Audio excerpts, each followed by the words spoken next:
Vereadora Andressa Marques.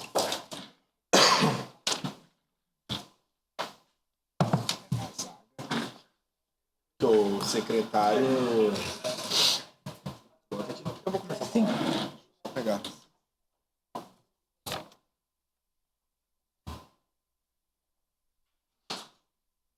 Obrigado, vereadora Andressa. Bom dia, os colegas. Quero tratar de três assuntos, especificamente. O primeiro, sobre a pauta da Universidade Federal. Eu ouvi o colega Rafael Bueno, a colega Andressa Marques, Cláudio Libardi, a vereadora Rose, falarem sobre esse tema, e a vereadora Estela, que é minha líder do PT. E a primeira ponderação que eu faço é de que houve uma decisão de governo para que isso acontecesse. Ouvi o vereador Rafael, que conhece, veio do movimento estudantil e falou e lutou por esse tema. Eu procuro dar créditos a todos que participam dos processos. Essa é uma tradição que eu tenho na minha conduta. E sei de todos, né, ou da maioria dos que lutaram, seja para a federalização da UX, seja para a vinda de uma universidade federal, e acho que é importante nós cobrarmos agilidade, né? Fico pensando, por exemplo, na proposta de campanha do prefeito Adiló, o vereador Rafael, que hoje é da base. A proposta de campanha do primeiro governo do prefeito Adiló de 13,50 na passagem. Veja, lá em 2020, uma proposta de campanha. Cá em 2025, não foi realizada. O vereador Caleb também falou da base do governo. Então, são propostas que são feitas, essas não foram realizadas, porque não se garantiu que todas as pessoas tivessem essa proposta. O prefeito prometeu, estabeleceu 13,50 por uma faixa de horário que a minoria da população atende. Então, quero dizer que, às vezes, há intenção política, às vezes há dificuldade de se implementar e, às vezes, se promete e não se cumpre, que não é o caso.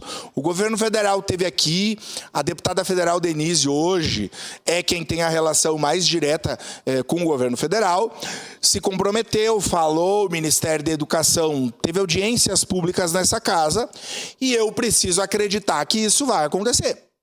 Ninguém é contra isso. Nós, da bancada do PT dessa casa, temos responsabilidade. Aliás, vereadora Estela, a senhora que é líder da minha bancada, temos responsabilidade, e eu acho que falta para algumas pessoas a responsabilidade de saber que quando a gente é governo e não tem base no Congresso,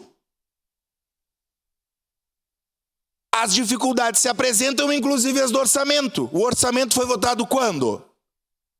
Aqui, nesse parlamento, eu vejo gente fazendo peripécia para ter uma folguinha de maioria para o governo. Porque se não tivesse maioria, talvez, vereador Iago, as demandas da oposição fossem atendidas com tanta celeridade como são as da situação.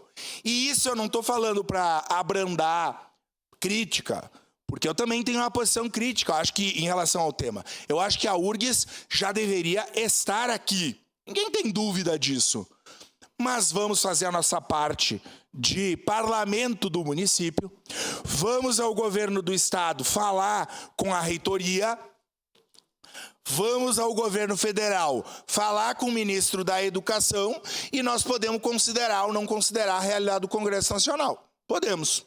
Eu, como sou do governo, da base do governo federal, faço isso. E entendo as dificuldades que nós temos, em que pese eu ter críticas. Agora, retomo, quando não se tem maioria no Congresso, se governa com coalizão ou com a corda no pescoço. Então, acho que só é importante, nas questões financeiras e monetárias do Brasil, não estamos felizes, né? De forma nenhuma. Os banqueiros seguem felizes.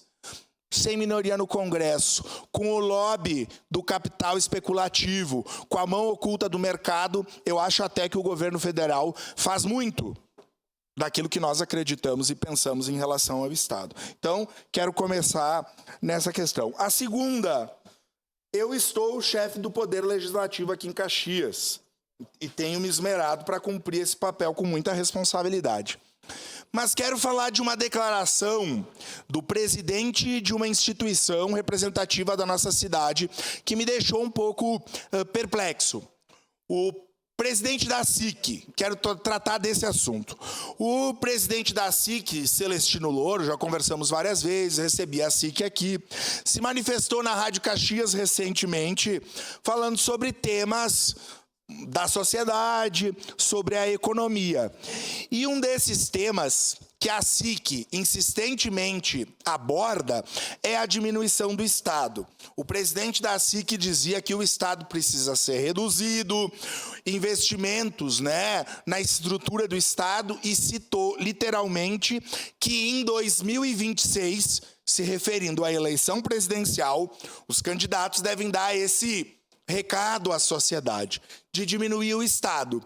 Aí eu fico pensando se é incoerência ou hipocrisia que um órgão representativo, pelo seu presidente, se manifeste sobre isso, falando possivelmente dos ministérios do governo federal, e nós tivemos aqui recentemente a ampliação de secretários adjuntos na prefeitura e eu não vi a SIC falar nada. Então eu quero saber: pau que bate em Chico, bate em Francisco? Ou alguns se arvoram e são leões só para falar do governo federal quando é o governo Lula? Agora, quando era o governo Bolsonaro, eu não via o presidente da SIC, que era esse ou outro, não sei quem era, à época, mas já era o Celestino em 21, não se arvorava para falar da estrutura do Estado. Aí parece que fica meio grenalização. Ouvi também o presidente da SIC falar no tema da infraestrutura, o Porto Meridional, o aeroporto de Vila Oliva, a Rota do Sol. E uma defesa, ou seja, a Infraero teve aqui, o prefeito Adiló me convidou, eu e o primeiro secretário, que está aqui na plateia agora, vereador Bortola, participou desse evento com a Infraero, em que a Infraero se mostra interessada em assumir o aeroporto de Vila Oliva e o Cartejane. E esse mesmo o presidente da SIC fala na preocupação de um Estado muito inchado, de um Estado que gasta muito. Já ouvi em outros temas a preocupação da SIC com as políticas sociais, vereadora Andressa. A SIC elogiando o prefeito de Bento, que fez fiscalização na Bolsa Família, ou seja, dizendo que gasto social é gasto onera. E aí eu fico pensando, na enchente de Porto Alegre, com o aeroporto de Porto Alegre, Salgado Filho, que não é estatal, que não é uma concessão estatal, é de uma empresa da iniciativa privada. O dinheiro para a retomada do aeroporto saiu da onde? Da mão oculta do Estado, da Bolsa de Valores, do interesse especulativo de alguém ou do tal Estado? Então eu só acho que a gente precisa ser coerente. Coerente nós precisamos ter, porque senão a gente é cobrado pela incoerência. Eu já falei e reitero aqui, não ouvi a SIC se manifestar sobre as obras ou a falta de obras do governo anterior, do governo Bolsonaro, que eu já pedi várias vezes, que me digam quais foram as obras do governo Bolsonaro em Caxias. Não vi a SIC falar nada, nenhum pio, silêncio absoluto e restrito. Agora se fala na morosidade, e eu acho que tem que cobrar. Só não podemos ser incoerentes e imparciais. Para mim, enquanto parlamentar, eu reconheço aquilo que é feito por qualquer governo. Aliás, vereador Eloy, o senhor que está aqui agora, eu não vi essa entidade representativa se arvorar da forma como deveria sobre os pedágios do governo Leite, Free Flow. Eu não vi a SIC fazendo barricada, não combina muito com barricada. Mas tem outras formas metafóricas que essa entidade poderia ter feito. E não se arvorou. Não vi gritos, não vi metafóricos aqui. Então, sobre essa entidade que tem uma importância enorme só um lembrete para a história, para Caxias. Aliás, vão usar agora recursos do Estado para fazer um viaduto no Desvio Risso. Por que não entrou no pedágio antes? Onde é que estava a SIC? Onde é que estava o Cored? Agora vai sair então obras no Desvio Risso e tal, não sei o quê, com recurso estadual do Fundo de Reconstrução?